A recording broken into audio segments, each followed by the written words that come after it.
Une aire de jeu suscite une incompréhension entre la mairie d'Adjamé et les habitants de Williamsville, terminus 14. Au Nigeria, des hommes armés ont attaqué un train de voyageurs avec 970 passagers à bord. Bonsoir, merci de suivre le 19h. La mairie d'Adjamé et les habitants du quartier Williamsville, terminus 14, ne parviennent pas à accorder leur violon. En cause, un projet de construction d'un poste de la police municipale. Pour les riverains, pas question de bâtir le nouvel édifice sur une aire de jeu qui serait la propriété du quartier.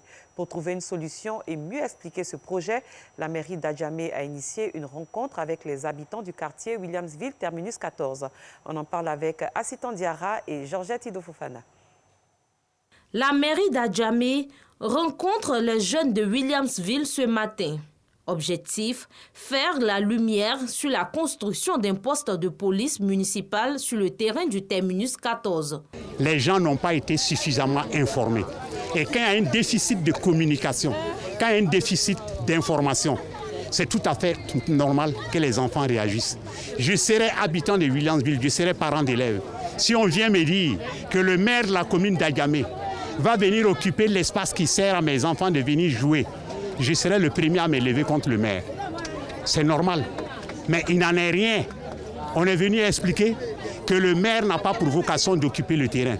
Qu'au contraire, il a envie de mettre un service de sécurité à côté pour accompagner toutes les actions qui se passent sur le terrain et pour accompagner l'ensemble des populations de Williamsville et de décentraliser réellement la police municipale qui se trouve trop excentrée au niveau de la mairie.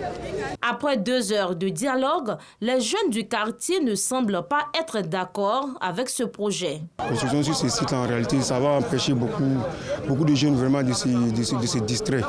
Parce que c'est le seul endroit que nous avons au niveau de Williamsville pour vraiment pouvoir organiser nos petits maracana, que ce soit pendant les vacances, tout ça, chaque soir aussi, pour pouvoir se distraire. Voilà, en réalité, il faut que vraiment les autorités aussi essayent de penser à la jeunesse. Parce que si cet espace est vraiment...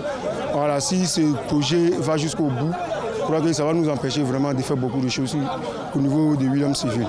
Selon le représentant du maire, ce projet servira à assurer la sécurité des populations de Williamsville lors de grands événements tels que les concerts, les meetings et autres grands rassemblements. Nous restons dans la commune d'Adjamé où s'est déroulée le 24 mars dernier une opération coup de balai. Des kits de nettoyage ont été offerts à la mairie à cette occasion. Rosemonde Kini, Anissette Konon-Blessing. Coup d'envoi de l'opération Adjamé commune propre.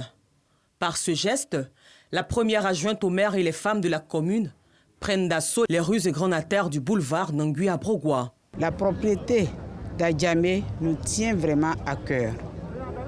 Donc nous voulons donner l'exemple d'abord aux commerçants qui bordent le boulevard Nangui à Brogua. À la suite, nous allons descendre dans les quartiers pour la sensibilisation. La propreté est la première condition pour une bonne santé, selon les femmes d'Adjamé. Elles affirment leur adhésion à l'opération Adjamé commune propre. Sans la propriété, nous ne pouvons rien faire. Il faut qu'on soit propre. Et comme nous sommes des femmes, nous voulons donner l'exemple aujourd'hui à Adjamé, parce que c'est une grande commune, c'est une commune commerciale. Ici à Adjamé, on peut dire que c'est les commerçants qui sont les plus nombreux. Et donc, l'initiative, on doit la saisir. Le premier magistrat de la commune n'a pas voulu se faire compter cette activité. C'est une action salutaire pour la commune d'Adjamé qui reçoit 3 millions de personnes tous les jours.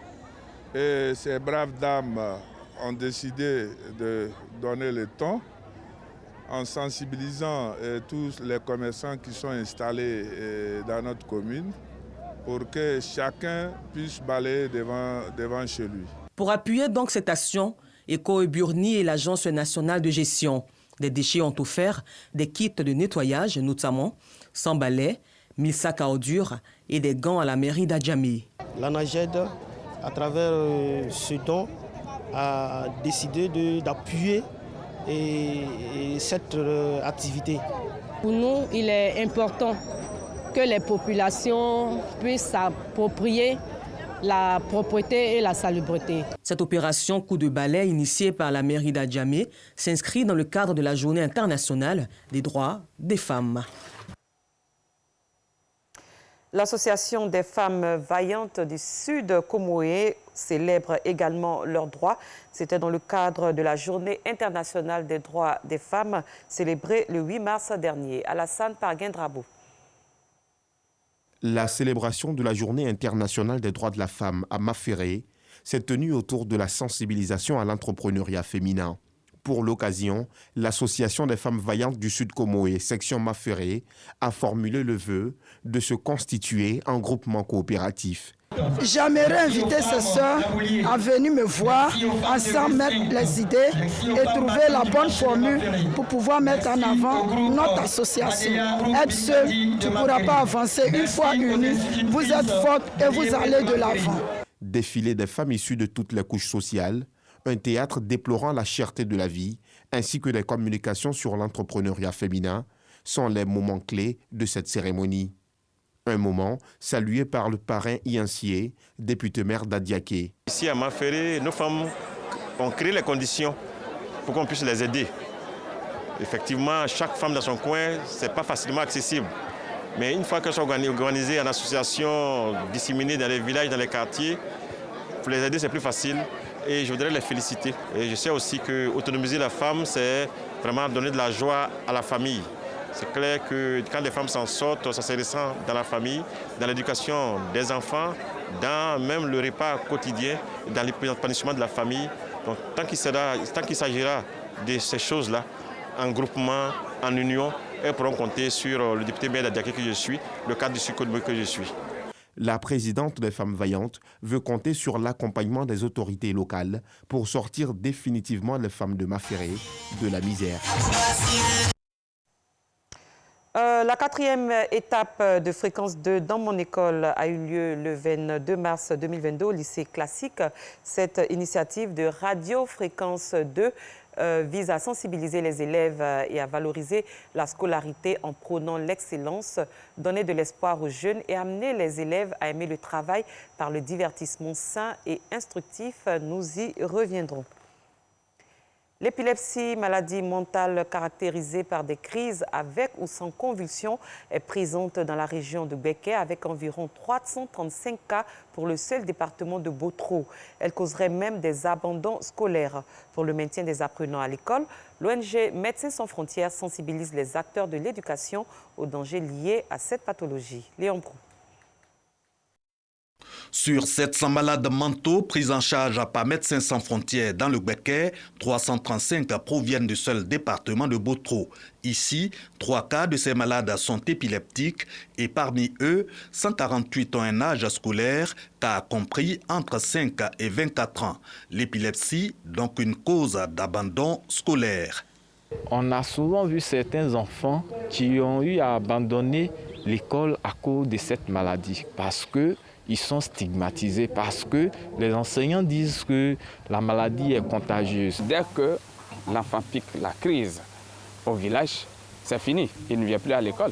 Comment réduire, voire arriver à zéro abandon scolaire pour cause d'épilepsie? Voilà qui met les enseignants et autres acteurs de l'école à Botro face au médecin-chef de l'hôpital psychiatrique de Boaké. Le spécialiste des maladies mentales rassure, l'épilepsie ne doit entraver le cursus scolaire, la maladie n'étant pas contagieuse. Il déconseille cependant toute action ou réaction visant à empêcher ou arrêter la crise d'épilepsie. L'enseignant ne peut pas arrêter les crises. Tout ce qu'il peut faire, c'est de se calmer d'abord, dégager tout ce qui est objet qui pourrait blesser l'enfant en crise et mettre l'enfant en position latérale de sécurité et la crise va se dérouler et se terminer d'elle-même. Et d'ajouter que tout le monde est potentiel épileptique, le conférencier indique que la maladie est d'origine cérébrale. L'épilepsie, c'est une maladie du cerveau qui se manifeste par une hyperactivité des neurones du cerveau. Et de façon simple, c'est comme une décharge électrique, un court-circuit. Un enfant épileptique est intelligent. Un enfant épileptique peut aller à l'école. Un enfant épileptique peut réussir à ses examens. Désormais, on ne va pas discriminer ceux qui souffrent d'épilepsie, car nous sommes convaincus qu'en les rapprochant, en leur apportant le maximum d'amour, nous allons contribuer à leur permettre de se stabiliser. Cette levée des préjugés à l'actif de Médecins sans frontières, initiatrice des échanges de Botro, dans le cadre de son projet de prise en charge et de resocialisation des malades mentaux dans le Gbeke. En religion, la mosquée Abdoulaye Koné d'Akandjé 2 dans la commune de Bingerville est désormais fonctionnelle. Elle a été inaugurée récemment en présence du ministre Fidel Sarasoro, représentant le président de la République. Ce dernier a invité la communauté musulmane à la cohésion. Joël Gossi. C'est un jour mémorable pour la communauté musulmane d'Akandjé 2 de Bingerville. Les fidèles de cette communauté ont effectué nombreux déplacements pour assister à la cérémonie d'inauguration de la grande mosquée El Hadj Abdoulaye Koné, mais aussi à l'intronisation de son imam principal. La nouvelle mosquée de Bingerville, une œuvre de toute une vie, plus de 9 ans depuis la pose de la première pierre en 2013. Quand c'est le village de vie, je constate que vraiment, Dieu m'a particulièrement aimé. Je le dis très franchement, de mon enfance à maintenant.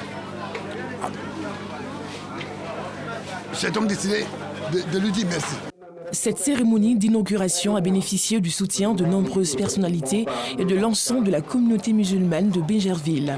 Elle a également été marquée par la cérémonie d'intronisation de l'imam principal qui a reçu ses attributs d'imama des mains des responsables du COSIM, le turban, la canne et le noble Coran. Cette étape franchie, le nouvel imam a reçu de sages conseils du président du COSIM, Cheikh Aïma Ousmane Diakité. Imam Konaté Labir, nous t'exhortons à t'acquitter de tes nobles missions dans la crainte d'Allah, l'omniscient, l'omnipotent. Les autorités présentes ont tenu à remercier Dieu le Tout-Puissant pour la réalisation de cet édifice religieux avant de traduire leur gratitude aux donateurs. Cette mosquée ne m'étonne pas. Le ministre Abdoulaye Koné, c'est lui qui nous guide dans la politique. Ceux qui vont venir prier, on leur a demandé ici de prier pour la paix en Côte d'Ivoire. Nos souhaits, c'est que tous les musulmans s'impliquent à la pratique de la religion et que tous les musulmans prient pour que la paix et la stabilité et la cohésion puissent être encore notre source d'inspiration, parce que c'est ce qui prône le président de la République, Alassane Ouattara.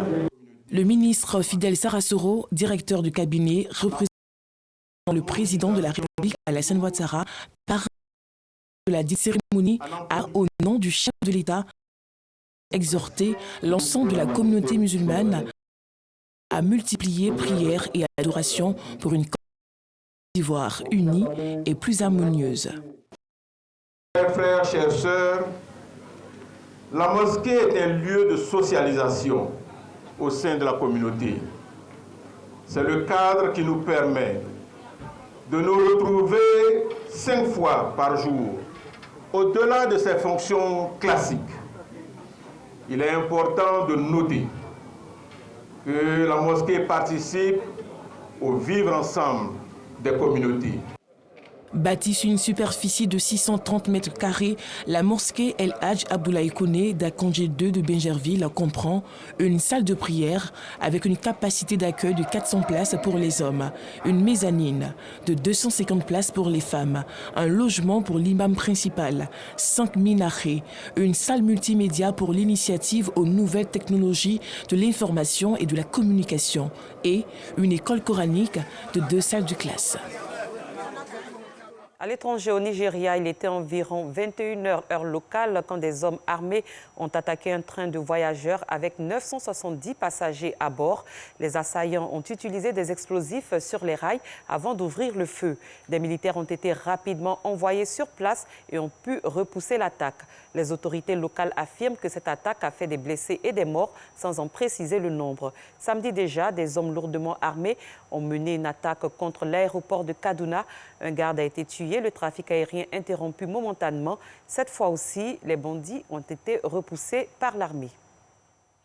Fin de cette édition. Merci de l'avoir suivi. Très bonne soirée. Je vous retrouve demain.